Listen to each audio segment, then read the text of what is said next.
Saturday evening அன்றைக்கி செகப்பாவல் எடுத்து ஊற வச்சுட்டு அது ஊறுறதுக்குள்ளே சப்பாத்திக்கு மாவு பிணைஞ்சிட்டு சப்பாத்திக்கு சைட் டிஷ்க்கு வந்து கிரேவியெல்லாம் ரெடி பண்ணிட்டு பார்த்தா அந்த செகப்பாவல் ஊறவே இல்லை.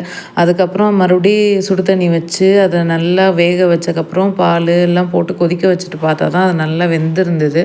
அதுக்கப்புறம் அதை என் பாப்பாவுக்கு சாப்பிட கொடுத்துட்டு பெரிய பெரிய சோயா சங்க்ஸ் எடுத்து அதை நல்லா ஊற வச்சுட்டு கிரேவியும் பண்ணி முடிச்சக்கப்புறம் பீட்ரூட்டை நல்லா துருவி வச்சுட்டு கோயிலுக்கு நானும் பாப்பாவும் கிளம்பிட்டோம். அந்த ஒரு பொம்மை வச்சுருக்கா, அதை தூக்கிட்டு தான் இப்போல்லாம் கோயிலுக்கு பால் கடைக்கு எங்கே போனாலும் அந்த பொம்மையை தூக்கிட்டே தான் வரா. சரின்னு நானும் விட்டுட்டேன், வேறு என்ன பண்ணுறதுன்னு. அப்புறம் போயிட்டு வந்தோடனே சீக்கிரம் தூங்கிடுவா, வெளியே போயிட்டு வந்தான்னு சொல்லிட்டு வீடியோ கால்லாம் அப்படியே சப்பாத்தி போட்டுகிட்டே பேசிட்டோம். நான் சப்பாத்தி போடும்போது அவ்வளோ உட்காந்து இது மாதிரி தான் சப்பாத்தி போட்டுட்ருப்பா. அப்புறம் நம்ம சமைக்க ஆரம்பிச்சுட்டு அவ்வளோ ஒரு பாத்திரத்தை எடுத்து வச்சுட்டு அதில் கிளிப்பெல்லாம் எடுத்து போட்டுட்டு கரண்டியை வச்சு கிண்டிகிட்டே இருப்பாள்.